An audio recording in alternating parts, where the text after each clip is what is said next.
Hello Internet, I'm Father Casey Cole, Franciscan friar and Catholic priest, and in case you don't know me, my entire life is about evangelization. I have been so radically transformed by Jesus and his church, and I just want the entire world to know him as I do. 14 years ago, I started with a blog, offering reflections on friar life in the church, which eventually morphed into a weekly newsletter. 10 years ago, tomorrow, actually, I posted my first YouTube video, and since then have added 590 more videos about faith, church, and culture, all with the hope of drawing people into the church and forming them into missionary disciples. Over the past 7 or so years, I've engaged in some pretty big trips and even stunts to get the world's attention, like a 10-stop, 8,000-mile preaching tour, or that summer when Father Tito and I went to all 30 Major League Baseball stadiums in one summer to preach and to pray with people who would otherwise never go to church. And all the while, for the past 5 years, I've served as a chaplain of a high school, a college, and an elementary school, teaching, preaching, and hopefully inspiring young people to grow in their faith. But, as you can see behind me, that part of my life is coming to an end. While I've absolutely loved working with teenagers and will definitely miss them a lot, there's been something pulling at my heart for the past 2 years now. It's a line from a book by Father Raniero Cantalamessa, the preacher to the papal household. Regular viewers will know what I'm talking about because I've mentioned it a few times over the last few years. It's a reflection on the parable of the lost sheep, that Jesus says that we should care so much about the single sheep that we'd be willing to risk the 99 to retrieve it, rejoicing when we do. Only, Cantalamessa points out, the parable has been flipped in the modern world. It is the 99 who have left, yet we as a church spend all of our time serving the needs of the one. At some point, I had to come to grips with the fact that no matter how effective I may have been as a chaplain of a school or a parochial vicar at a parish, I was only ever reaching a very small percentage of the people of the world. Far more people are outside the church than in it, and they're not coming back on their own. We need to go get them. At least some of us do. Some of us have to get out of our churches, out of our schools, out of our explicitly Christian settings to go where people are. We cannot sit back and hope that people have a conversion all on their own while living in the world and just show up at our door. We have to actually do the work of evangelization. And so, that's what I plan to do. With Father Tito and another young friar, Father Jason. Starting in July, we will be moving to Charlotte, North Carolina, the place where all young people seem to be moving, with one purpose and one purpose only: to evangelize young adults. We have not been assigned to a parish. We don't have jobs at schools. Our life will not include filling out sacramental paperwork, teaching religious education, prepping couples for marriage, going to finance council meetings, or overseeing large staffs, as important as all of that is in the life of the church. We definitely need some people to do that, but we also need some people to be completely free of all the day-to-day task of maintaining the institution to go out to the unchurched and fallen away. For us, that will mean being a regular fixture downtown engaging with strangers. It means finding the food trucks near construction sites at lunch to strike up a conversation.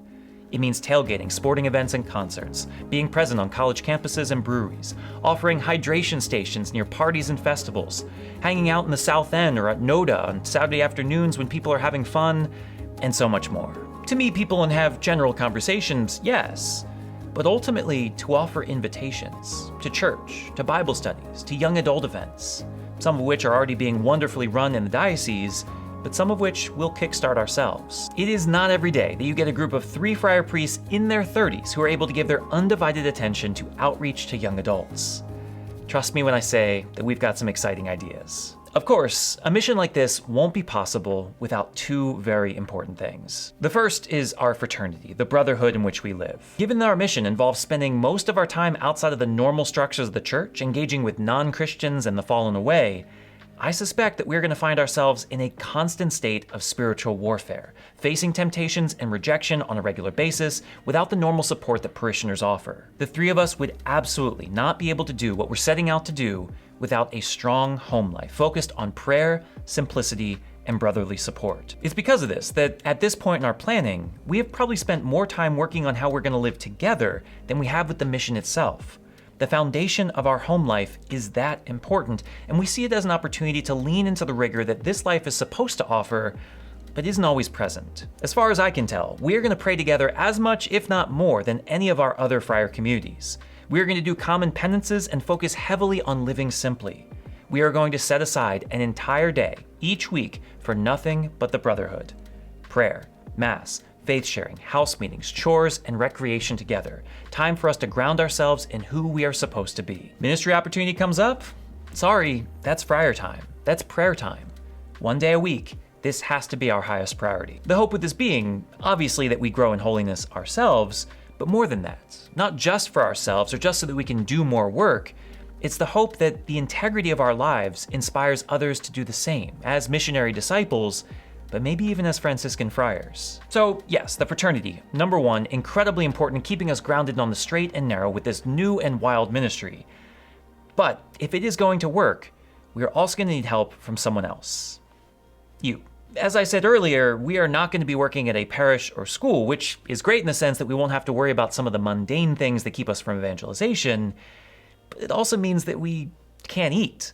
No job equals no food. Thanks to an incredible donation from a generous sponsor, as well as with the help of our Province of Friars in the Diocese of Charlotte, we're not going to starve within the first few months, which is comforting. But beyond that, we're going to need to rely on the generosity of the faithful. Would you please consider supporting this ministry of evangelization, either as a one-time gift or a monthly donation? Your gift will allow us to focus entirely on reaching the unchurched and fallen away, to go after the 99 who have become lost and who will not come back on their own. Someone has to go after them. Someone has to go to the places where they gather, to speak their language, to offer them an invitation and accompany them on their journey. I understand that is not a task for everyone, but if you believe that it is a task for someone, that we as a church need to devote serious time and resources to the unchurched and fallen away, I hope that you will consider supporting us in any way that you can. If a financial gift is what you can offer, there's a link in the description below of how you can do that, but your prayers are just as important to us. Come July 1st, we're entering a whole new world, and we could use all the help we can get. Naturally, people might be wondering what's going to happen to this channel. Unfortunately, I'm not going to have a new studio, but don't worry, the channel is going to continue with a lot of new content to focus on, not to mention a new channel with Father Jason and Father Tito, and plenty of new stuff on Instagram, TikTok, and YouTube Shorts. If you haven't already, subscribe to each of these handles because you are not going to want to miss this adventure. God bless you, and see you in about a month.